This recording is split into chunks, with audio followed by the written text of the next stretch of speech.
Salam sejahtera dalam kasih Tuhan. Kiranya pertolongan Tuhan, kasih setia Tuhan limpah atas hidup kita. Mari kita berdoa. Allah yang mengasihi kami, Allah yang menopang kami di dalam kekuatan dan kuasa.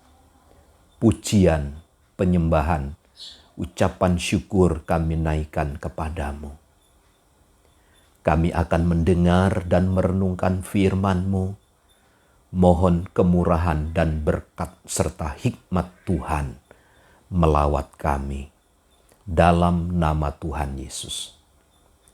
Amin. Amsal 18 ayat yang ke-12. Tinggi hati mendahului kehancuran, tetapi kerendahan hati mendahului kehormatan. Dalam pengiringan dan perjalanan kerohanian kita, seringkali kita mengalami pasang surut kehidupan.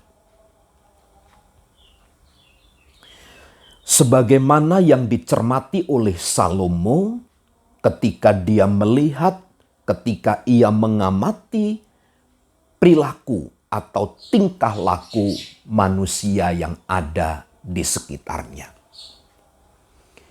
Ia memandang ada dua tipe orang yang dia angkat khususnya dalam ayat 12 ini sebagai sebuah cerminan yang kemudian patut menjadi perhatian kita bersama sebagai orang-orang yang percaya kepada Tuhan.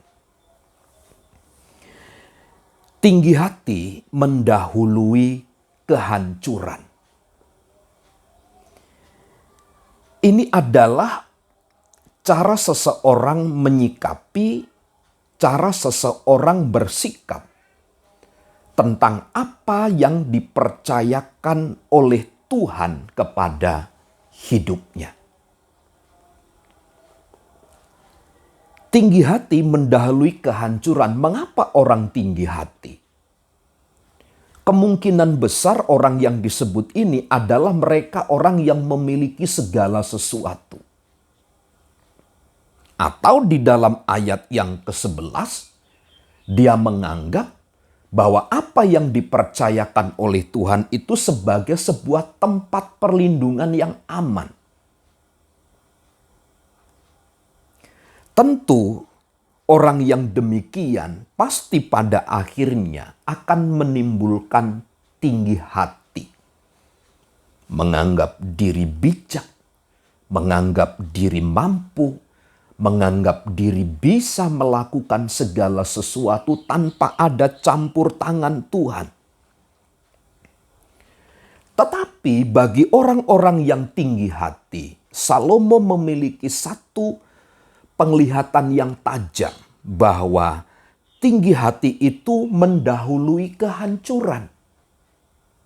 Dengan kata lain begini, kehancuran itu akan datang. Kehancuran itu akan dialami oleh orang-orang yang menanamkan prinsip tinggi hati. Lihat negara-negara yang menganggap diri mereka hebat, yang menganggap diri mereka kuat. Mereka tinggi hati menjadi sombong. Pasti dalam waktu yang tidak terlalu lama, mereka akan mengalami pengalaman-pengalaman yang pahit. Kenapa? Tuhan akan runtuhkan seluruh anggapan dari tinggi hati itu. Dengan kata lain, orang yang tinggi hati mendahului kehancuran. Tetapi kerendahan hati mendahului kehormatan.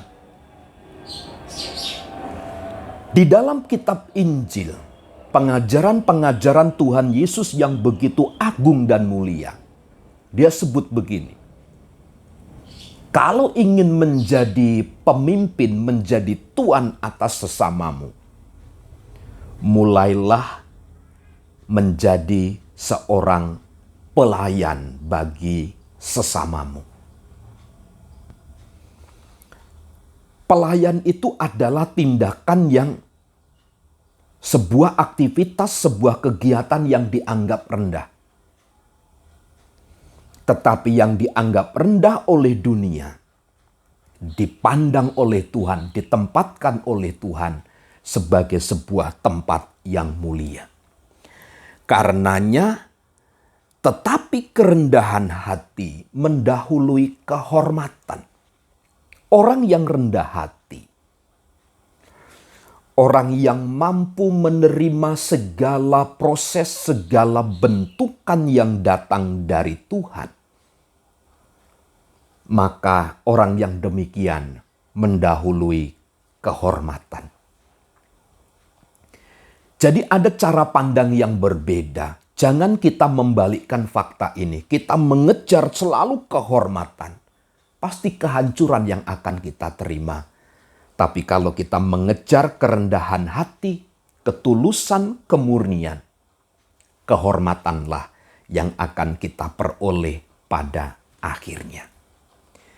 Inilah pengejaran hidup kita yang harus kita kerjakan, hidup di dalam kerendahan hati. Sebab kehormatan dari Tuhan akan mengerjakannya bagi kita. Tuhan Yesus memberkati kita sekalian. Amin.